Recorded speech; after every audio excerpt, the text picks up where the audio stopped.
know much about Philip McCord Morse. It's interesting because I'm glad that some of you do. I know when I was awarded the lectureship, I really knew very little about him. And it was one of the first things I thought I would like to do is find out something about him and what did he do and try and get a better understanding of it.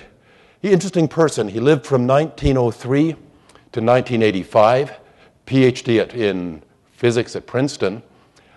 He joined the MIT faculty in 1931 and did some very interesting activities during the war, which really led to his involvement, I think, in this whole area of operations research at the time.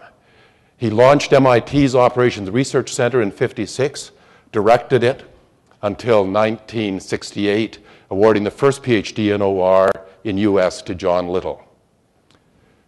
Of course, the other thing that he did is he was one of the prime movers behind the creation of ORSA, which was one of the founding organizations that became Informs. One of the things that was very interesting about the award is that a year ago I was given a couple of books. One was a copy of a textbook he was involved with, which I'll mention in a moment. The other was an autobiography which he wrote. And I did check this morning. This is available on Amazon, so if you want to augment what I've told you, you can go to there and find it. The interesting thing about it was it opens up, and in the introduction, he gives his self-assessment. And his self-assessment was, he said, well, I don't view myself as ever having been one of the top-tier people. I was probably a second tier, which was interesting. I wonder how many people would say that, actually. The other thing that is interesting is when he started out, physics was an area which did not have nearly the credibility and the prominence that it now has. And in fact, he in his early career, he suffered some criticism for having, why are you going into this field? This doesn't sound like a place you should go. But there was one thing that he did talk about, which is the theme of what I want to talk to you about today. He talked at the beginning about the changes that he had seen in his lifetime. He said, for example, that his generation was the first generation that people learned to drive a car as opposed to learn how to take care of a horse. Interesting. And in fact, when you look at the things that he did in his career, many of them were attempts to bring this idea, this emerging area of analytics, to deal with the actual problems of the day. Now, when he said he was second tier, it's only fair to point out he had some pretty heavy-hitting colleagues. Can you recognize the person in the center who got to sit down? Of course, that is Einstein. And if you look on the right of the picture up there at the back, looking admiringly, that is Philip Morse, as part of the Emergency Committee of Atomic Scientists in 1950. Very interesting initiative. At this point, this was created because there was some concern following the Second World War that, can I say this? I guess I can say this here. It may not be appropriate at this time, but some people are not confident that the politicians are capable of running things. Don't quote me on that, please. It's not me. I'm pretty comfortable. I just said some people. But because of this, it was interesting because they did create this Emergency Committee of Atomic Sciences. And this was getting scientists together to provide guidance and counsel on what to do with these scientific discoveries and a bit of control on it, which I thought was very interesting. First textbook of operations research, Morse and Kimball. Kimball was vice president of Arthur D. Little. It was called Methods of Operations Research, published by the Technology Press at MIT in 1951. The original was published in 1946, just following the war, and it was a classified document which could not be released. It was declassified, revised, and published in 1951. It's been reprinted, so it is accessible. Much of what it talks about are problems that actually came up from the Second World War. Now, here's a question for you. And George Nimhauser will be awarding a fabulous prize to anybody who can give the right answer. His area of study at the time of the Second World War was acoustics. Why did the United States military seek him out to solve an important military-based problem?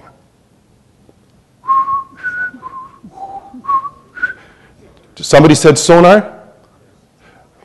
I'm sorry, that's not good enough. But it was a very good thought. Here's what it was.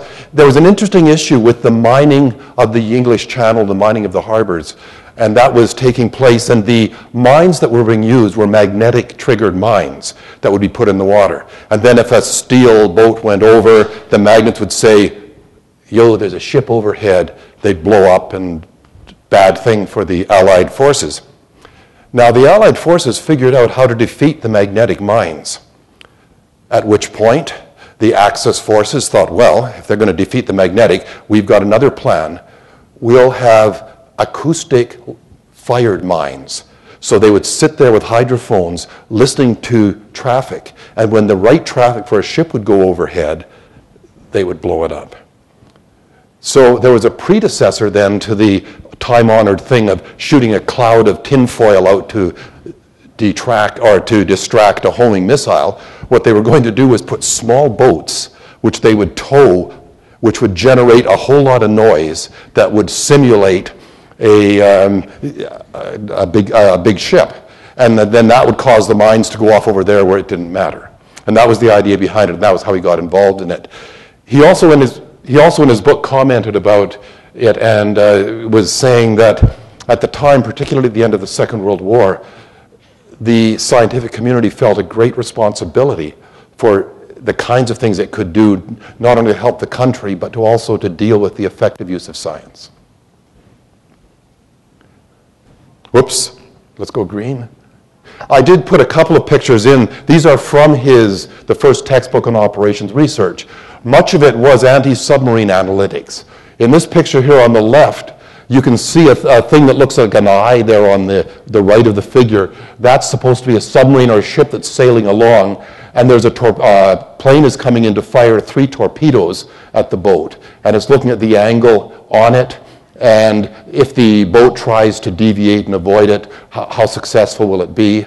On the right, it's looking at the range of avoidance that's possible. So if you happen to be in a boat and you want to avoid being hit by a torpedo, and for those of you with no military experience, if you're in a boat, you do not want to be hit by a torpedo. So just keep that in mind.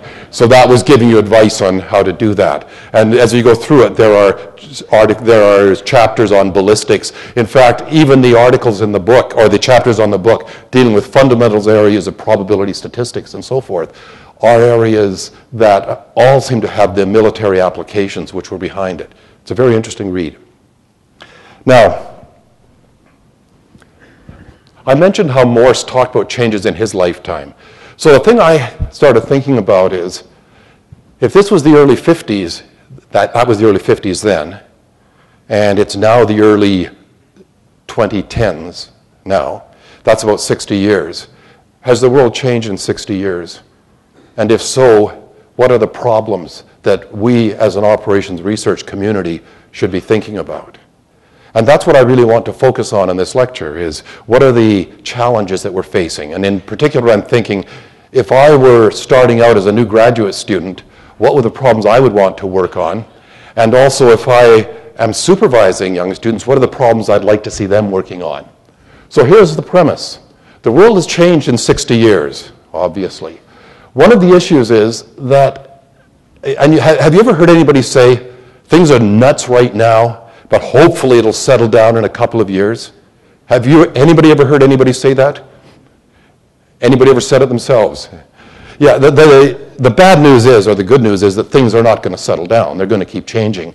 The other fact which people sometimes overlook is that in a precise sense, it's not just the velocity, it's also the velocity is increasing. It's accelerating with the rate of change, and we have to deal with that. And it includes a number of topics, and I just listed a few of them on there, and I want to take a look at some of them.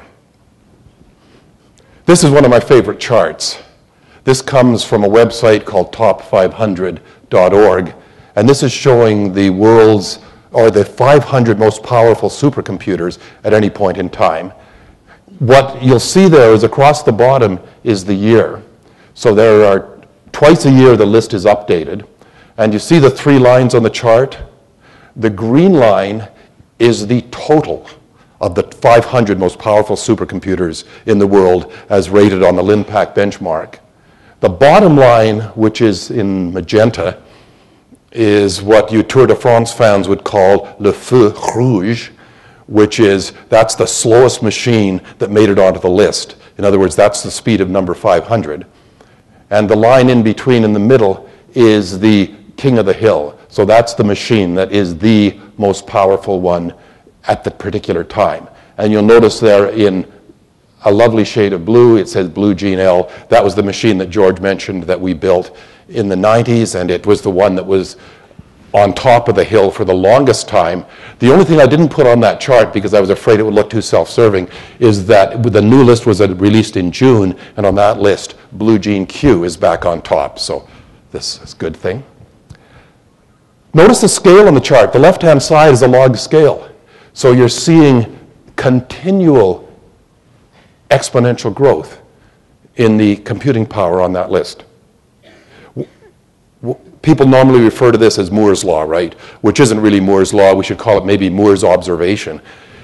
The thing you have to realize, though, is that when you think of computing power continuing to increase, it's not that the chip itself isn't going that much faster. We're running into some serious physical limitations on chips. How do we get around that? It's parallelism. And that's raising whole suites of new problems.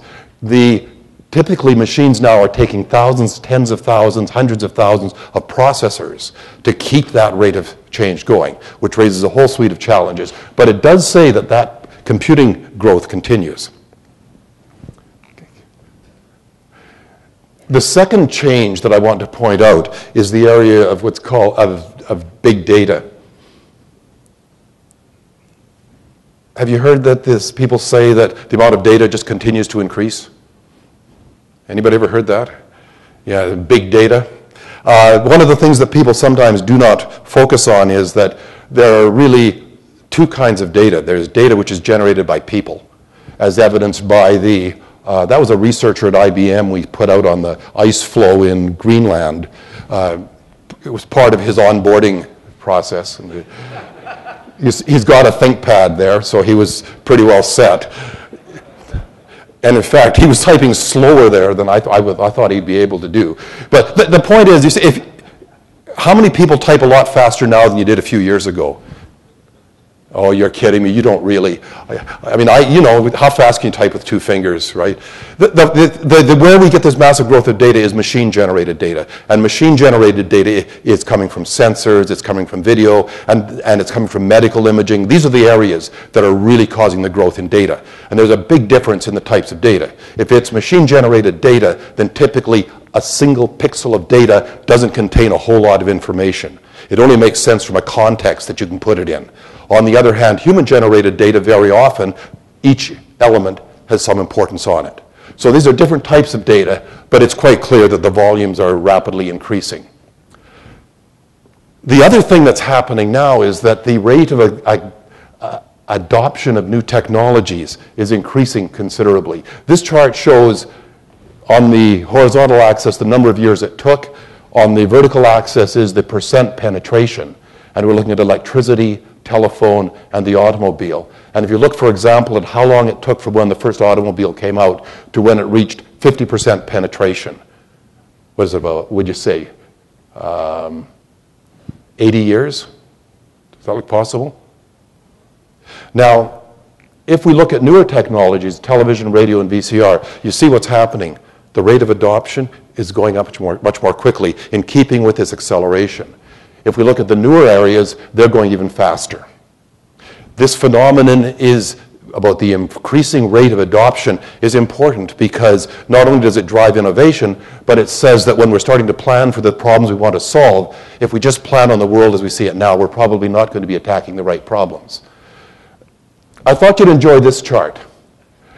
Apple's quarterly revenue. Recently, Apple has been right at the top of the highest market capitalization of any company. How many of you own Apple products? Okay. I don't work with IBM anymore, so it's okay. If you look at this chart, though, somebody left a beverage on this corner. I wonder what that...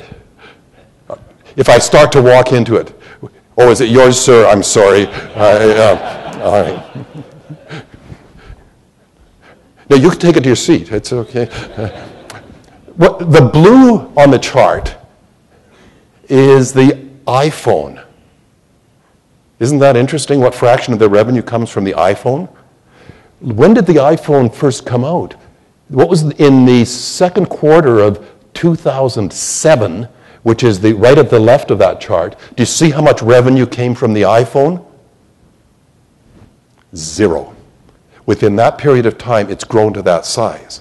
When you look at above it is the iPad. If you look above it, you get that. See the red band? That's all of computing, all the computer business that they do. Now, the point I make on that is you see that if you think of it that you can go from a product that you release to this kind of growth within that short a period, you really see what I'm talking about with acceleration. Make sense? Okay. The last thing I want to stress, and this is very topical when we're having a federal election and we're discussing about manufacturing, moving and so forth, it's with the rise of the services economy. A few years ago, I was coming back from a meeting in Atlanta, and Ralph Gomery and I were coming on a flight together, and we were talking about the services economy and trying to figure out what are the problems that OR should be solving to help the services economy. And the answer is, we couldn't really decide. It's a very interesting question.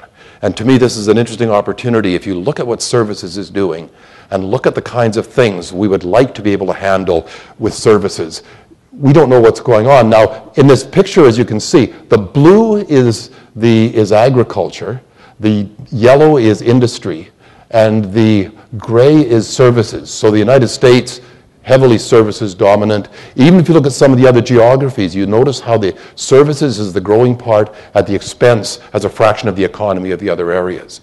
So this is an area that I think is extremely interesting to try and understand it. What are the areas where we can help with analytics in that space? But I said I'm going to talk about a networked world. And I thought, what better network than to put on? You all recognize that? Oh yeah, the New York subway system. Networks, we all know a bit about them. They're really a central theme, though, and that's what I want to spend a few minutes talking about, what's happening with networks and why they're important. I said that it's a static dynamic network with central control. Why would you say that the subway line is static? It's kind of scheduled. If you need pardon? The network itself is pretty much fixed, isn't it? If you say it would really be helpful to drop a new subway line from here to there, they don't do that very often. And when they do, everybody knows they're doing it, right? It's a very static network. Why would you call it dynamic? Well, if you look at the trains moving on it, there's a fair bit of motion, and if you try and increase the number of trains on a particular line or decrease it, it causes all kinds of issues on it. So it's got both of those characteristics. It's a network, though, that is centrally controlled. In that at Subway Central, they're looking at it and trying to see what's going on and what to do. I remember several years ago, I was talking to a city planner in Orlando, Florida, and he was saying what they wanted to do was do central control over the traffic lights in Orlando. And I said, was that so you could make them all red at the same time? And he failed to see the humor in the remark. But he explained that the answer was that what they had to do was, if there was an emergency, they wanted to be able to basically clear a fast path for the appropriate emergency vehicle that had been assigned to that emergency to get there. So they would turn all their lights green and turn everybody else red. I don't know if they've ever done it, but it seemed like an interesting idea. You see how the central control could come in, and even though you've got a very dynamic network, to be able to do that. So networks can be static, dynamic, both, or a mixture. On the left, or on your left, there's a biological network. These are areas which are getting tremendous amounts of study now because of the work that's being done in biology. The whole area of figuring out what the networks could look like in order to have the behavior which you expect is certainly important. The NCSA backbone network is shown there, an example of a communication network. And on the right is a network that I suppose many of you are involved in. How many of you are tweeting during this talk? That's because George forgot to tell you to turn off your phones, wasn't it? Yeah, but social networks, of course, is a whole different area, isn't it? Would social networks be static? Highly dynamic, correct? Here's something I found interesting. I was talking to the team, the IBM Watson team, who had, they won on Jeopardy, which was pretty cool. And they were talking about the work they had been doing in training and talking to different groups. And one of the people laughed and said he went out to talk to a middle school. And he went to the middle school and said, was giving them examples of the questions that could be on Jeopardy. And he said, here's an example. This person made, or what was the request this person made 3 times to Abraham Lincoln before he gave up, which Lincoln never accepted. And the answer was, it was, I think, the defense or the minister of the army, whatever it was, who wanted to quit. And Lincoln kept saying, no, you can't quit. The student in the class at middle school put up a hand and said, he asked Lincoln to be a friend. Yeah.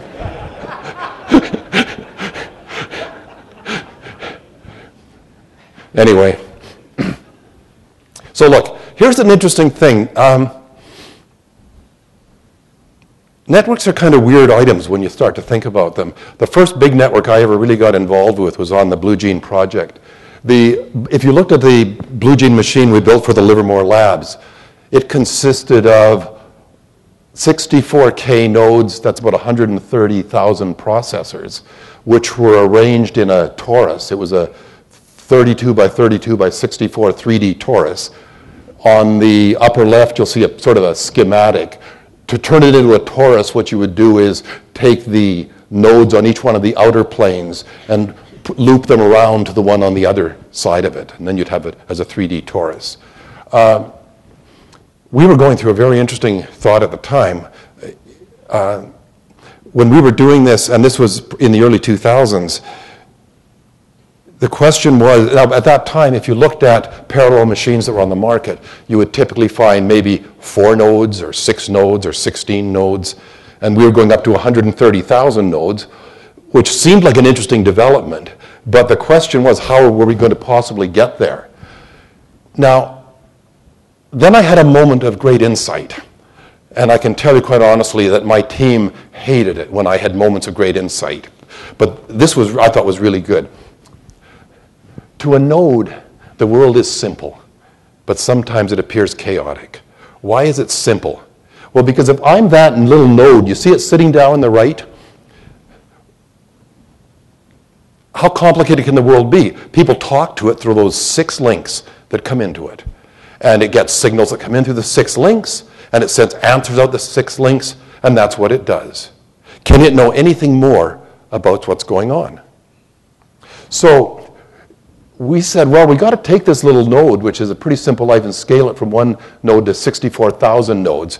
At that time, I went to our experts in IBM and I said, look, I'm reasonably comfortable that I can scale it up to about 512 nodes, but when we get up into the big numbers, man, I'm worried. And they said, so are we, because we've never extended anything beyond 64. So we knew we were in an interesting case, and so if you double it, so the question was how to get to 64K, and that's when I took advantage of being a mathematician. I said, wait a minute, we can do it logarithmically. All I have to do is double the system 16 times, from 1 to 2 to 4 to 8, and after we've done it 16 times, we're there. And what's more, we get to 512, we're already halfway there, because that's whatever, 2 to the 9th or something, or so it seemed like a good idea, and we actually did that. And so what happened was, the first thing we did is we put 2 nodes together, like that, and we got out our soldering gun and we put a few extra wires in there. So the very first parallel version of the machine was a network in which these two nodes could talk to each other. And each of them couldn't tell if it was part of a massive network or a tiny network, because it would get signals in, it would send signals out, and it was a necessary but not sufficient condition for it to operate. Of course, the challenge is that what you start to see are, when the system gets bigger, is emergent behavior. And this is stuff which starts to happen because of large numbers of things interacting in peculiar ways. But I had my fingers crossed, because to the node it was simple. It was just the signals coming in, and all it had to do was deal with those. And we wanted to see what would happen. And as it turned out, it worked, which I knew all along. Now, some cases, now nodes in a network have global view of the whole network.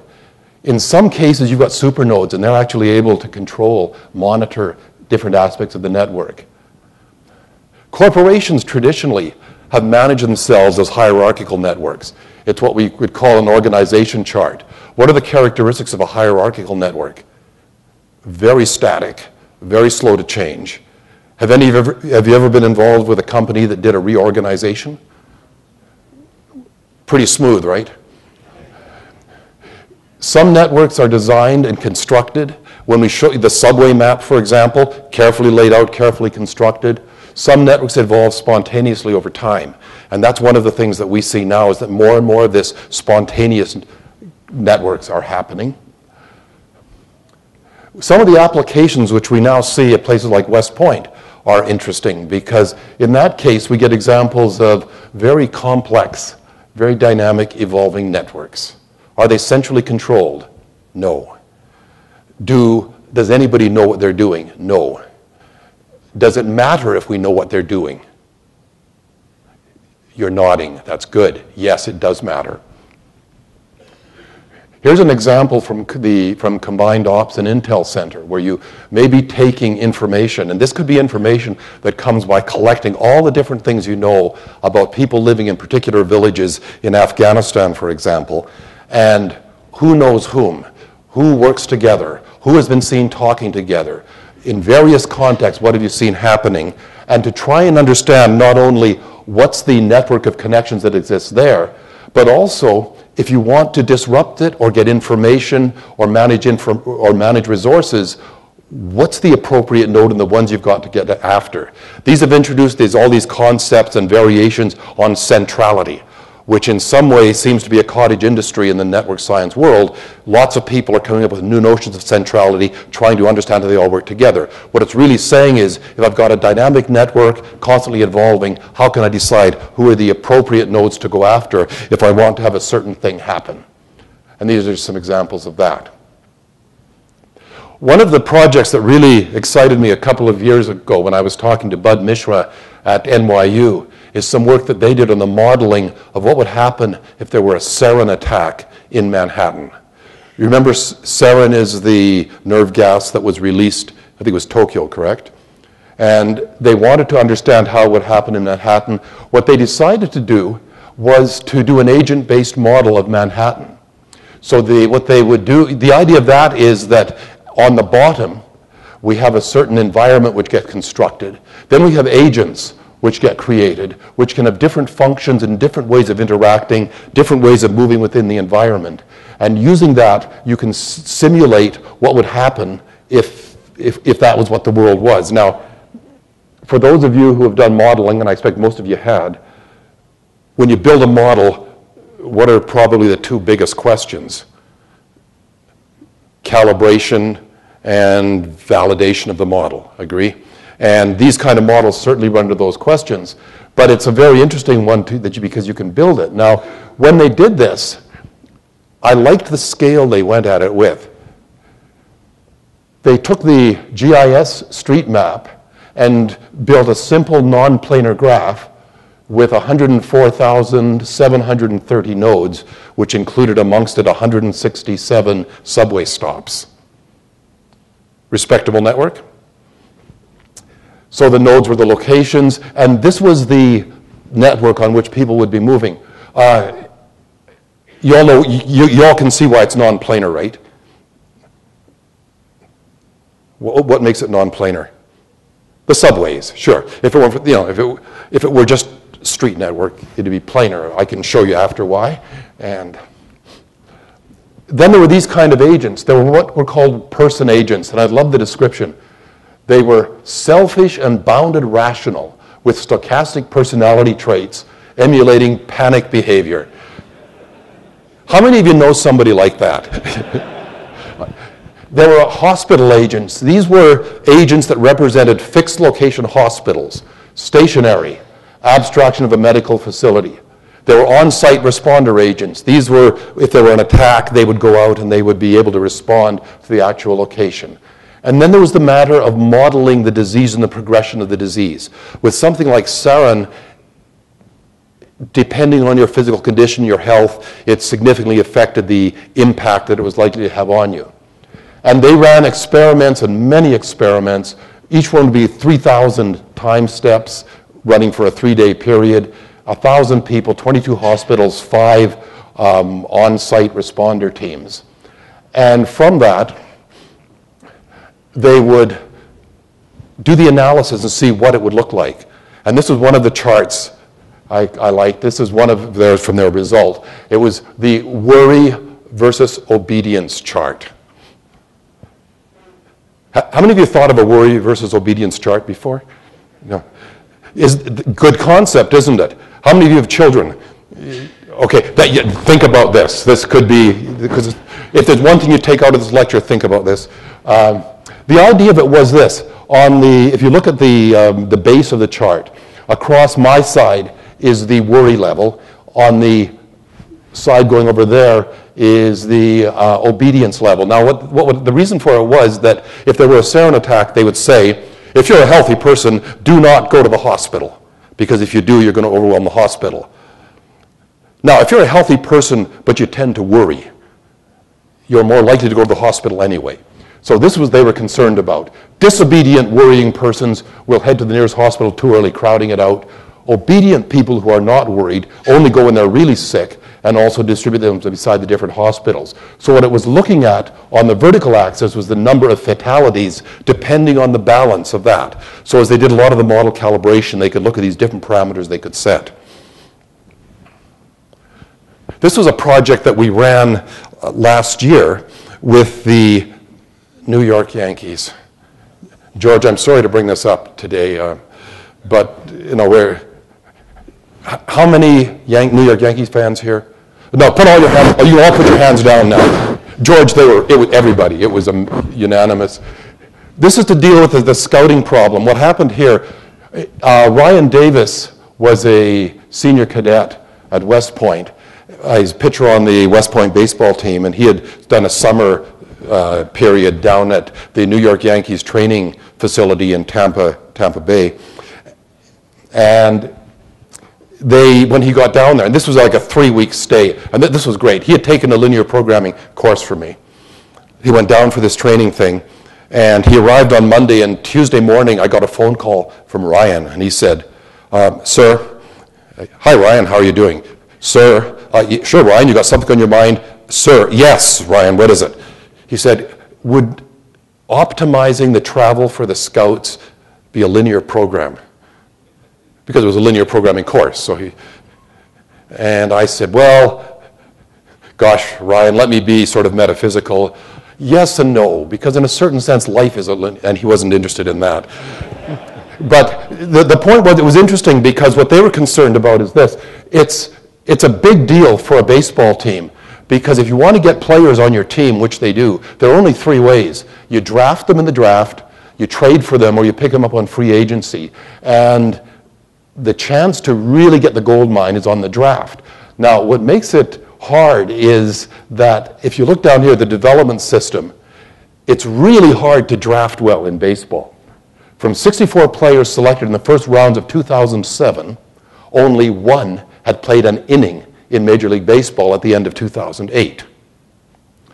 From 917 players selected between 1981 and 2005, 1/3 have not played a single inning in baseball. So it's hard to get that right. The draft is huge. The baseball draft is 50 rounds, over 1,500 players selected, compared to hockey, which is 200, the NBA, which is 60, the NFL. So we set out to see what we could do on it. Now, the system on it was very interesting, that there were scouts, 17 of them spread across the country. There were regional scouts who tried to calibrate across the different groups. They would then pick the players they would see, they would try and go see them, and they hoped they would get it sorted out by the time the year was done. The thing is, when you scout players, there were really two things they cared about. One was the evaluation that was placed on the player, so-called player value. The second was the confidence rating. How good did you feel about your estimate? And in fact, what they were doing is they were just focusing on the value, but they explained that they did want to see a good prospect several times, because if you drafted badly, you were going to really pay a price for it. So what we did was we put a system together which had the following characteristics. First of all, there would be a list of the players who were the ones they wanted to see.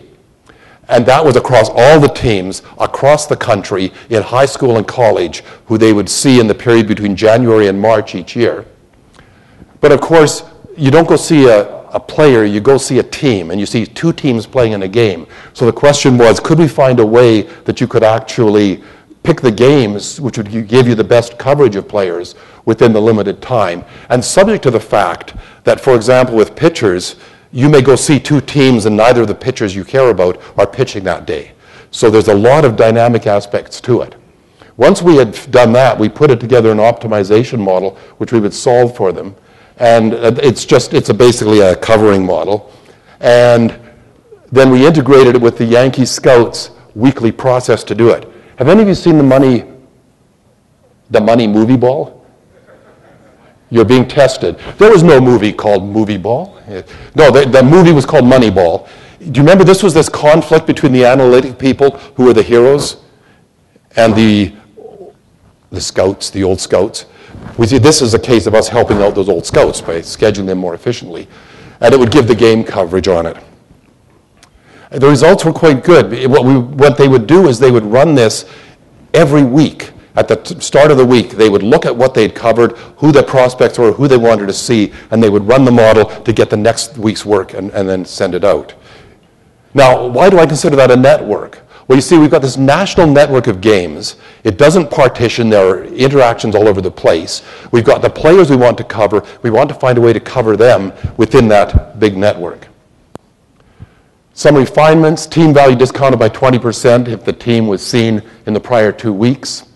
That's because they don't want to see the same player a lot of times in a bunch. They want to spread it out.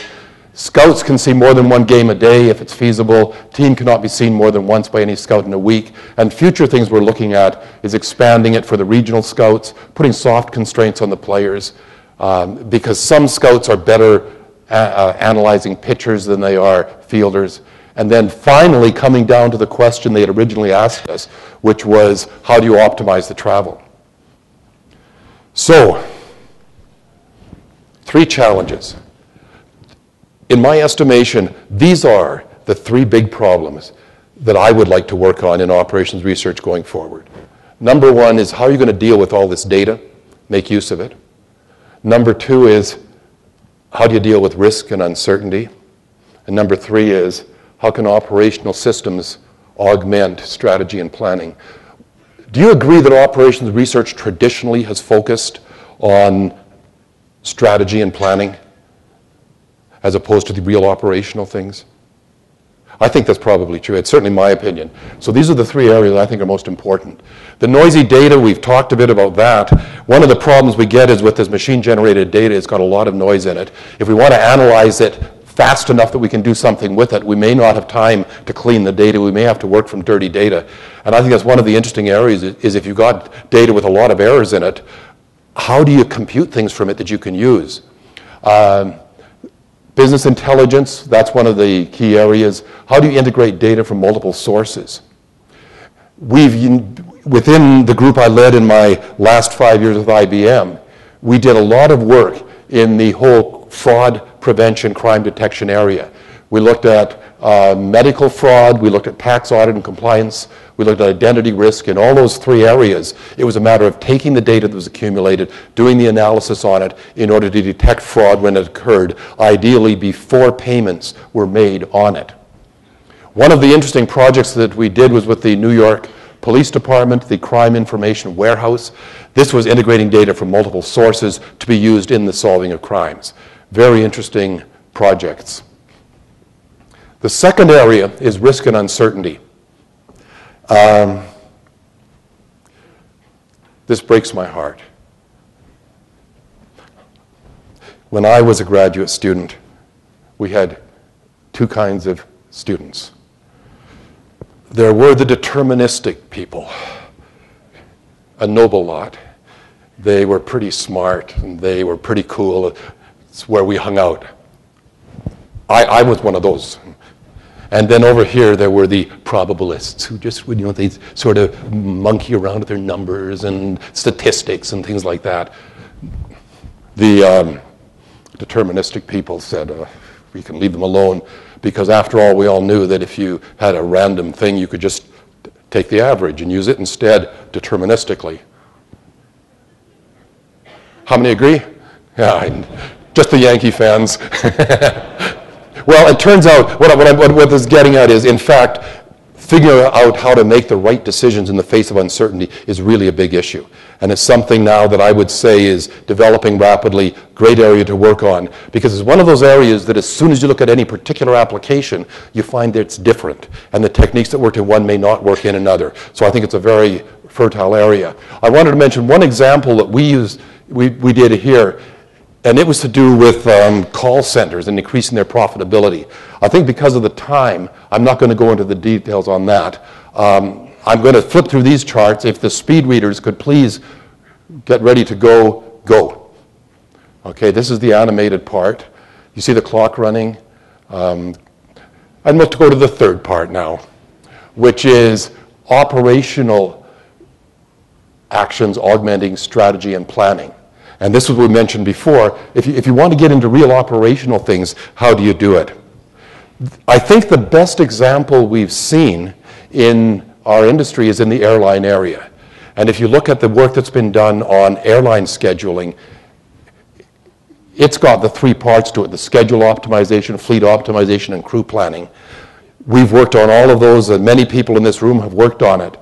I remember when I had sold the first time I was ever involved in selling something that cost six figures was to one of the major U.S. airlines, and we had a crew pairing system that we built at IBM in partnership with American Airlines. And I remember going to talk to the crew scheduling people with the other airline, and we had the talk, and we were going through it, and I showed them all the benefits, how well it worked, and so forth. And they said, okay, good, so how much would it cost? And I was trying to say, that'll be $1 million. But I'd never said that in a sentence before. And I remember my voice kind of caught. That would be yeah, that would be about $1 million. And surprisingly, that didn't throw us out. But we did that with them. But then afterwards, I asked them, what do they do when something disrupts the schedule? Were you all aware that sometimes air schedules get disrupted? Have any of you ever been delayed? No, there's only 3 people here who are delayed. Have you ever had it happen that you get out on the runway and you sit there holding while 35 other planes take off? And then they say, ladies and gentlemen, this is the captain speaking. I'm very sorry, but our crew is running out of flying hours, and we don't have enough hours to take your flight. Unfortunately, we cannot get off the plane partway through and replace it with another crew, so we're going to go back to the terminal and we'll get you a whole new crew. Meanwhile, while we're doing that, you can get off the plane and relax and enjoy yourselves. Your business is important to our airline, and we, you know what I'm saying? What was the problem on that? Well, that's getting into this thing about real-time operations compared to planning. And it's a hard problem. In fact, at the time when we were running days to solve the planning problems, and on a disruption problem, you've got a matter of minutes to respond because you've got passengers who are real unhappy with the delays. How do you do it that fast? We didn't even have the computing power then. I think we do now. The challenges on it is that we get into other types of optimization which are not traditional. Vanilla optimization is what we all study in linear programming and integer programming courses, where you've got a well-defined objective function which you maximize or try to maximize or minimize and declare victory. Robust optimization is the problem of how do you find a schedule which is pretty good, probably not optimal, but which can absorb some changes in the parameter without everything going nuts. Make sense? I ran into this actually when I was working at IBM when we were doing VLSI scheduling. We were doing the wiring for chips, and when we did the wiring, there'd be a global wiring that would put the sort of figure where the wires went, then a detail wiring that actually laid them down. And we were doing the global wiring, and we did a system which actually did much better in every measure than the system they had been using for global wiring.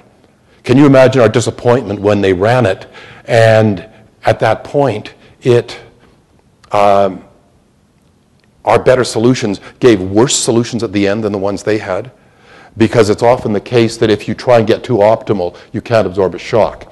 The other kind is what's called resilient optimization, and that's finding a schedule which can easily be modified to accommodate unexpected events. You see, that's different. That says, I've got a schedule, maybe not be optimal.